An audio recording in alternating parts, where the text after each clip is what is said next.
आप प्रवेश कर रहे हैं CNBC आवाज और इबेक्स कैश के शानदार स्टूडियो में। CNBC आवाज इबेक्स कैश स्टूडियो में आपका स्वागत है। मैं हूं मनीषा गुप्ता। कमोडिटी कॉल में आपका स्वागत है। इस वक्त नजर डालेंगे सबसे पहले इस वक्त की हेडलाइंस पर।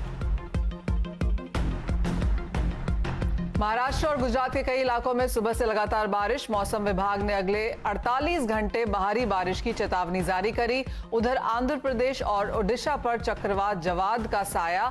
शनिवार को तटीय इलाकों से टकराएगा तूफान। खाद की किल्लत और इंटरनेशनल मार्केट्स में बढ़ती कीमतों से निपटने के लिए फर्टिलाइजर पर सब्सिडी बढ़ाने की तैयारी। सरकार की 2021-22 में 1.5 लाख करोड़ से ज्यादा सब्सिडी देने की योजना। लगातार 3 ट्रेडिंग सेशन में बड़ी गिरावट के बाद सोयाबीन में लौटी खरीदारी। NCDX पर 5% की शानदार बढ़त। कॉटन में भी खरीदारी का रुझान। MCX पर भाव करीब 1% मजबूत। कल की गिरावट के बाद संभला सोना, मगर कॉमेक्स पर भाव $1800 से काफी दूर। टेपरिंग पर US फेड के बयान के बाद बना दबाव, लेकिन ओमिक्रॉन की खबरों से मिल रहा है सपोर्ट। ओपेक और एलाइज की बैठक से पहले कच्चे तेल में उठापटक। कल की बड़ी गिरावट के बाद आज जोरदार तेजी। ब्रेंट का भाव $72 के ऊपर निकला। ओपेक प्लस के उत्पादन नहीं बढ़ाने की उम्मीद से मिला सपोर्ट।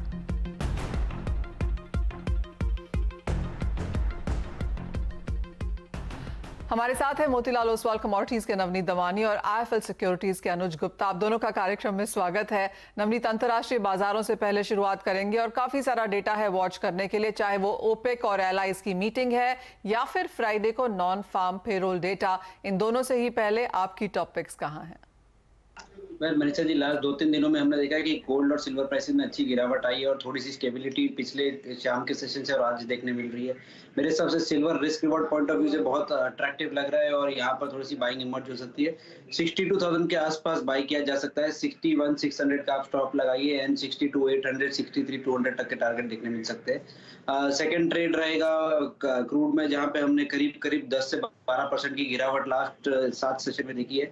मेरे हिसाब से कल के सेशन में जो रिट्रेसमेंट देखने मिला प्राइसेस में या आज के सेशन में जो तेजी देखने मिल रही है वो बहुत स्टेबल है और एक अच्छे लेवल को टच करके फिर से क्रूड बाउंस करता हुआ नजर आया है। यहाँ से थोड़ा सा पुल बैक आया, यानी 50-75 रुपए की डाउन साइड, यानी 6150 के आसपास आप बाई की जाए। 6090 का एंट्री पॉइंट रहेगा, स्टॉप लॉस रहेगा एंड 6250, 6290 तक के टारगेट देखने मिल सकते हैं। ऑलराइट, वो राय यहाँ पर नॉन एग्रो स्पेस में है जहां पर खरीदारी की अपॉर्चुनिटीज बनती हुई नजर आ रही हैं, लेकिन अनुज, एग्री कमोडिटीज में भी उठापटक कम नहीं है, चाहे वो नए कोविड वेरिएंट का प्रभाव है या फिर डॉलर इंडेक्स में जिस तरह के मूवमेंट देखने को मिले हैं।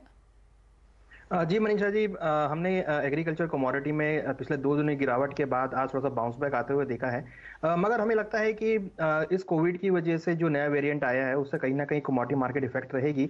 तो हमने 2 सेल कॉल चुनी है। सबसे पहले हमने सोयाबीन में ही करीबन बिकवाली का ट्रेड हमने यहाँ पे सजेस्ट कर रहे हैं। 6,600 के आसपास बिकवाली करें। हमें लगता है कि सोयाबीन के भावों में अगेन हमें गिरावट देखने को मिलेगी। 2 दिन एक शॉर्ट कवरिंग हुई है, मुझे लगता है कि यहाँ पर अभी और एक गिरावट देखने को मिल सकती है। 6,600 के आसपास बिकवाली कर सकते हैं। 6,750 का स्टॉप लॉस लगाएं। टारगेट नीचे करीबन 6,200 तक देखने को मिल सकता है। वहीं दूसरी ओर कॉटन के अंदर भी हमें लगता है कि बिकवाली का ट्रेड लिया जा सकता है। मंडियों के अंदर आवक जो है वो कंटिन्यूस आ रही है, मुझे लगता है कि उससे भावों को थोड़ा सा एक सेलिंग प्रेशर देखने को मिल सकता है और इंटरनेशनल मार्केट में भी भाव नीचे आते हुए दिखाई दिए हैं, तो उसका भी असर डोमेस्टिक मार्केट पे रहेगा। तो करीबन 31,800 के आसपास कॉटन में बिकवाली करें। नीचे हमें लगता है करीबन 30,800 तक का लेवल देखने को मिल सकता है और 32,100 पे स्टॉप लॉस लगा सकते हैं। तो कॉटन और सोयाबीन दोनों में ही बिकवाली का ट्रेड रहेगा। ऑलराइट, दोनों में आज हल्की सी बढ़त जरूर देखने को मिली है, लेकिन सेल ऑन रैली की यहाँ पर फिलहाल राय अनुज की तरफ से आती हुई नजर डालेंगे। यहाँ पर जो बाहर बारिश का मौसम बना हुआ है, महाराष्ट्र और गुजरात के तटीय इलाकों में सुबह से ही बारिश हो रही है और मौसम विभाग ने अगले 48 घंटे भारी बारिश की चेतावनी जारी भी की है। इसके अलावा उड़ीसा और आंध्र में चक्रवाती तूफान जवाद का साया है। मौसम के बदलते इस मिजाज का पूरा अपडेट मौसम विभाग के साइंटिस्ट KS ससालेकर से लेंगे। साथ ही बारिश का फसलों पर क्या असर है, इसके लिए बात करने के लिए हमारे साथ ऊंझा APMC के विजय जोशी भी जुड़ेंगे। आप दोनों का कार्यक्रम में स्वागत है। जहां तक बारिश की बात है, मुंबई के लिए पिछले 24 घंटे में हमने लगातार एक क्लाउडी मौसम यहां पर बनते हुए देखा है। मिस्टर ससालेकर, आप कैसे देखते हैं फिलहाल मौसम अगले 24-48 घंटे के लिए? फिलहाल एज ऑफ नाउ क्या फोरकास्ट है? जो मौसम विभाग ने आज सवेरे मुंबई कार्यालय ने जो पूर्वानुमान दिया है और चेतावनी दी है जी। के अनुसार आज के दिन के लिए खास करके पालघर और नासिक, उसके बाद नंदुरबार और धुले, ये जो 4 जिले हैं इसके लिए ऑरेंज अलर्ट दिया है। मतलब वेरी हेवी रेनफॉल की संभावना है। 12 से 20 सेंटीमीटर के लगभग रेनफॉल होने की संभावना है 24 घंटे में।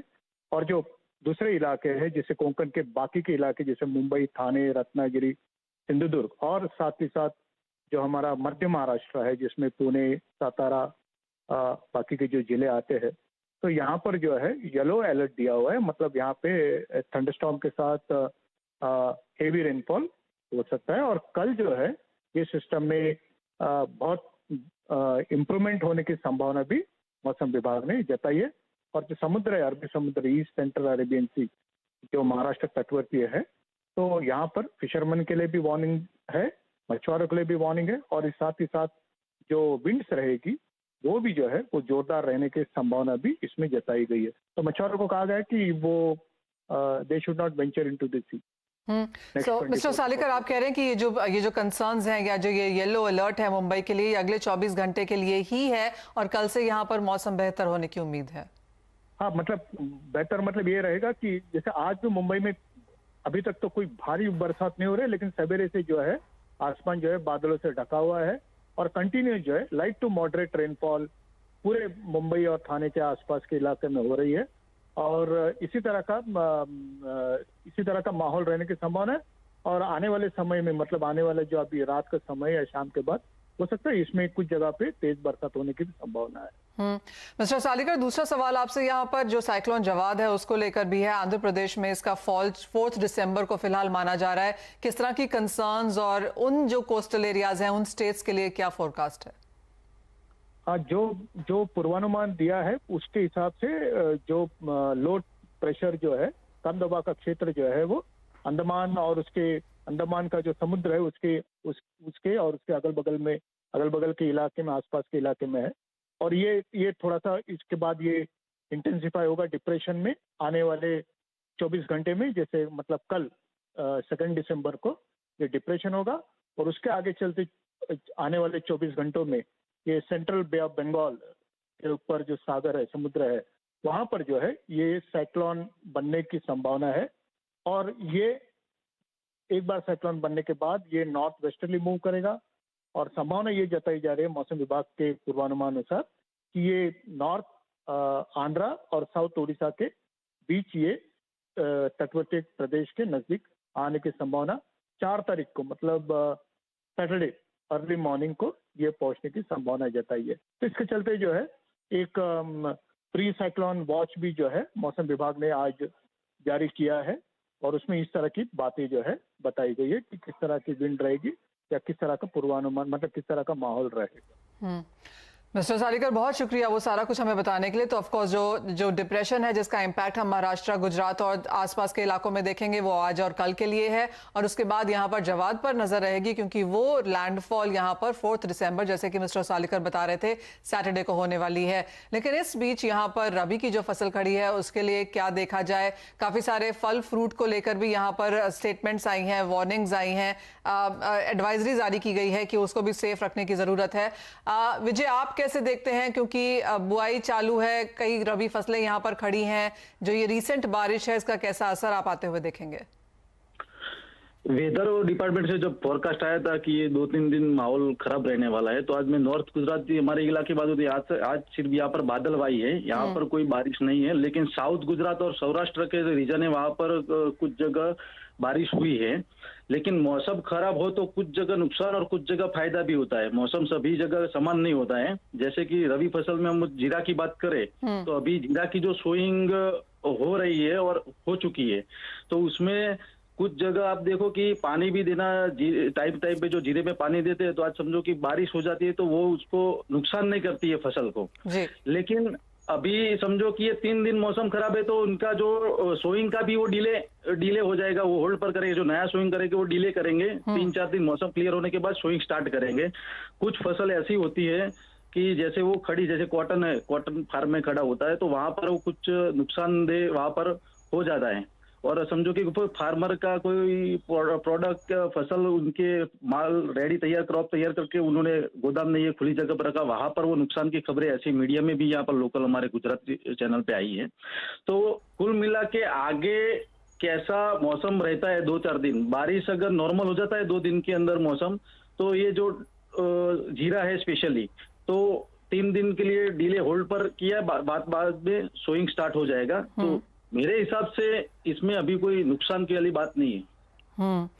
ठीक है, जहां तक गुजरात की बात है और जो रबी फसल है वहां पर जीरा इंपॉर्टेंट है, वहां पर नुकसान नहीं है, शायद फायदा ही हो सकता है, ये यहाँ पर विजय हमें बता रहे हैं। लेकिन जिस तरह की एडवाइजरी यहाँ पर ओडिशा में जारी की गई है, जहां पर चक्रवात जवाद का लैंडफॉल है, वहां से जो एडवाइजरी है उसके हिसाब से किसानों को सलाह दी गई है कि प्रदेश में जो धान की फसल है वो जो 85% तैयार है उसे हार्वेस्ट यहाँ पर कर लिया जाए, पहले उसमें कटाई कर ली जाए, और जो फसलों की कटाई हो चुकी है उसे यहाँ पर सेफ्टी से रखा जाए, प्लास्टिक से ढका जाए, ताकि वो बर्बाद यहां पर ना हो। क्योंकि जहां तक चक्रवात की बात है वहां पर हैवी रेन्स की एक्सपेक्टेशन उन स्टेट्स में है। ऑफ कोर्स इसके ऊपर नजर तो रहेगी ही अगले 4-5 दिन की, किस तरह से ये डेवलप होता है मौसम। लेकिन एज ऑफ नाउ जैसे बात की गई है कि एडवाइजरी यहां पर इन टाइम सभी को दे दी गई है, और भारी बारिश की एक्सपेक्टेशन यहां पर गुजरात, महाराष्ट्र, राजस्थान, एमपी में भी बताई जा रही है। और उसके बाद जो चक्रवात का जो लैंडफॉल है उन एरियाज में भी यहां पर प्रॉब्लम हो सकती है। अनुज, कैसे आप इसे देखते हैं और इसका कोई इंपैक्ट फसलों पर और क्रॉप साइज पर या प्राइसेस में बनता हुआ देखेंगे? मनीषा जी बिल्कुल, अगर हम देखें तो इस टाइम अगर हम गुजरात की तरफ भी देखें तो वहाँ पे कॉटन की फसल खड़ी हुई है, और दूसरा जो मसालों की बुआई होनी है, पर्टिकुलर अगर हम जीरा की बात करें तो वो भी यहाँ पे इम्पैक्ट हो सकती है। और अगर हम देखें तो कहीं ना कहीं अगर हम महाराष्ट्र की बात करें या कर्नाटका की बात करें, अगर वहाँ पर भी बारिश का ऐसा ही मौसम रहता है तो हो सकता है कि जो आने वाले फसल है चने की अगर बुआई होती है तो उस पर भी इम्पैक्ट पड़ सकता है। तो मुझे लगता है कि अगर ये बारिश जल्दी निकल जाती है तो कोई इशू नहीं है, बट अगर ये स्टे हो जाती है तो हो सकता है कि जो आने वाली फसल है उसकी बुआई में थोड़ा डिले हो, जिससे कि आने वाली जो क्रॉप है उसमें भी डिले हो सकता है। तो मुझे लगता है कि फिलहाल अभी तो ऐसी कोई कंडीशन नहीं है, बट मुझे लगता है कि अगर ये थोड़ा लंबे समय तक टिकता है तो फिर हम क्रॉप में कुछ प्रोडक्शन में कमी देख पाएंगे, जिससे भावों में आने वाले दिनों में तेजी का माहौल देखने को मिल सकता है।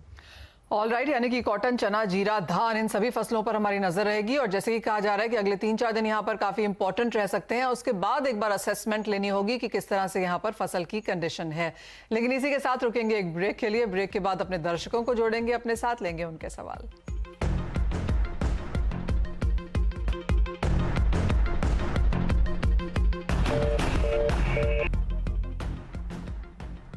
कमोडिटी कॉल में आपका स्वागत है, और अब वो समय है जब अपने दर्शकों को अपने साथ जोड़ते हैं हम। और सबसे पहले जलगांव से सुनील हमारे साथ जुड़े हैं। नमस्कार सुनील, क्या है आपका सवाल? मैंने सिल्वर एम के 10 लॉट लिए हैं फरवरी 28 के। और किन लेवल पे लिए हैं आपने? मेरे 66,500। ऑल राइट, आपने ऊपरी स्तरों पर लिए हैं और उसके बाद अच्छी खासी मुनाफा वसूली हमने यहाँ पर चांदी के प्राइसेस में पिछले 3-4 सेशंस में ही आते हुए देखी है। कैसे देखते हैं आप नवनीत चांदी के लेवल्स इन करंट स्तरों से, और सुनील जी को क्या राय देंगे? मनीषा जी, अगर हम देखें तो पिछले एक क्वार्टर में ये तीसरी बार ऐसा हुआ है कि चांदी के भाव जो है 66-68,000 के आसपास जाते हैं और वहां से करेक्ट होकर 62,000 के आसपास आ जाते हैं। मेरे हिसाब से फिर से इस बार वही अपॉर्चुनिटी देखने मिल रही है और 62,000 के स्तर होल्ड करते हुए नजर आना चाहिए चांदी। अपनी पोजीशन चाहे तो यहाँ पर एवरेज कर सकते हैं, 61,500 का आप स्टॉप लगाइए, वापस आपको 64,000 और 64,500 तक के स्तर देखने मिल सकते हैं। फिलहाल के लिए 61,500 बहुत क्रिटिकल लेवल होगा, उसके नीचे अगर ब्रीच करता है तो 60,000 तक के भी स्तर चांदी दिखा सकता है। तो 61,500 से अपनी पोजीशन इंटैक्ट रखिए। काफी हद तक नवनीत, जिस तरह की मुनाफा वसूली जैसे आपने कहा, ये तीसरी बार हुआ है कि हम 68,000 यहाँ पर क्रॉस नहीं कर पाते हैं। जो इन्वेस्टर्स हैं, जो लोग खरीद के बैठे हैं, साल के अंत तक किस तरह के वैल्यूज आप यहाँ पर बनता हुआ देखेंगे? और अगर एक लॉन्गर टर्म होराइजन भी अगर हम चांदी के लिए देखें तो क्या रेंजेस बनती हैं? चांदी की अगर हम बात करें तो चांदी का जो वोलेटिलिटी है वो इसी तरह से रहता है कि कई एक रेंज में या एक ब्रॉडर रेंज में वो कुछ महीने या कुछ हफ्ते निकाल देता है, और जब उसमें एक मोमेंटम आता है तो वो करीब से 15 से 20% की इंक्रीमेंटल गेन तुरंत दिखा देता है। फिलहाल हम उसी पीरियड में से गुजर रहे हैं जहां से 62,000 और 68,000 एक रेंज बनी हुई है, और जिसके बीच में चांदी करीब 2 क्वार्टर से वोलेटाइल और अपर बैंड और लोअर बैंड तो रेंज को टच करती हुई नजर आ रही है। मेरे हिसाब से फंडामेंटल कैटलिस्ट थोड़े से मिसिंग है, और साथ ही साथ गोल्ड के प्राइसेस में भी थोड़ा सा एक दबाव देखने मिल रहा है, जिसकी वजह से चांदी में थोड़ा सा अंडर परफॉर्मेंस है। बट मीडियम टर्म की अवधि में बायर्स अभी भी स्ट्रांगली बुलिश है और मुझे लगता है 2022 के सेकंड क्वार्टर थर्ड क्वार्टर में आपको यहाँ से करीब करीब 20 से 25% के गेन चांदी में देखने मिल सकते हैं। स्टे इन्वेस्टेड जब तक 58,000 के लेवल्स नीचे नहीं टूट जाते, बहुत स्ट्रांग पॉसिबिलिटी की आपको 80,000 के स्तर देखने मिल सकते हैं चांदी में। ऑलराइट, तो चांदी में वो रेंज है, लेकिन वॉलेटिलिटी का यहाँ पर ध्यान रखें क्योंकि चांदी एक छोटी कमोडिटी है और हमेशा बहुत ज्यादा मूव ये दिनों दिन में कर जाती है, तो एक स्टॉप लॉसेस के साथ यहाँ पर जरूर काम करें। आगे बढ़ेंगे और हरियाणा से जयदीप जी को अपने साथ फोन लाइन पर जोड़ेंगे। नमस्कार जयदीप जी, क्या है आपका सवाल? नमस्कार जी मैम, मेरा मैम ये है मैडम, क्या एक आप जो है ना सरसों का भाव नहीं दिखाते हैं जी अपने चैनल के ऊपर? हाँ जी, कहीं भी लिखा हुआ सरसों का भाव नहीं दिखाते हैं जी। सबसे पहले तो सरसों का भाव आपके लिए स्क्रीन पर यहाँ पर है जयदीप जी, और इसको हम दिखाते भी रहेंगे। आप अपना सवाल भी कहें। दूसरा सवाल जी मेरा ये है कि सरसों के बारे में क्या समझे जी, आगे अभी करीबन 200 क्विंटल जो है ना सरसों रखे हुए हैं। अच्छा, ओके, तो सरसों 200 क्विंटल यहाँ पर जयदीप जी के पास पड़ी हुई है और सरसों के प्राइसेस आपकी स्क्रीन पर यहाँ पर हैं भी। अनुज क्या राय देंगे जयदीप जी को, कहाँ जाते हुए नजर आते हैं भाव? देखिए, सरसों में अगर देखें तो आने वाले समय में नई क्रॉप के अराइवल स्टार्ट होगी। आपको जनवरी फरवरी में क्रॉप के अराइवल आती हुई दिखाई देगी। उस टाइम हो सकता है कि भावों में नरमी देखने को मिले। तो अगर आपका व्यू शॉर्ट टर्म के लिए है तो हमारी सलाह है कि आप ज़्यादा होल्ड ना करें, क्योंकि आगे क्रॉप भी इस बार अच्छी है और जो बारिश पीछे हुई है उससे जो एक्टिविटी है, सोइंग एक्टिविटी, वो भी काफ़ी बड़ी है। तो हम मान के चल रहे हैं कि इस बार जो पैदावार है वो अच्छी हो सकती है और आने वाले समय में भावों में नरमी देखने को मिल सकती है। तो हमें लगता है कि आपको निकल जाना चाहिए, क्योंकि ज़्यादा होल्ड हमें लगता है नहीं कि ऑलरेडी भाव काफ़ी ऊपर है, तो यहाँ से सेलिंग प्रेशर ही हमें लगता है कि देखने को मिलेगा। और अगर हम बाकी एडिबल ऑयल से भी कंपेयर करें तो सभी के अंदर हम एक सेलिंग एक्टिविटी आते हुए देख रहे हैं। तो हो सकता है कि सरसों के अंदर भी आपको आने वाले समय में भाव नरम होते हुए दिखाई दें।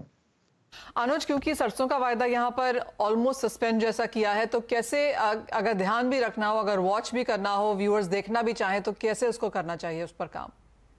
देखिए, मुझे लगता है कि हम जो मेन मंडीज हैं वहाँ पर जो प्राइस है, जैसे अगर हम बात करें तो पंजाब काफ़ी बड़ा एरिया है, राजस्थान काफ़ी बड़ा एरिया है, इवन अगर हम बात करें तो हरियाणा भी काफ़ी बड़ा इसको प्रोड्यूस करता है। तो उन मंडी के जो आपके प्राइसेस हैं वो हम यहाँ पे देख सकते हैं और वहीं से हम आइडिया लगा सकते हैं कि भावों में क्या मोमेंटम हो सकता है, क्योंकि ये जो एरिया है ये काफ़ी ज़्यादा कंट्रीब्यूट करते हैं प्रोडक्शन के अंदर सरसों में।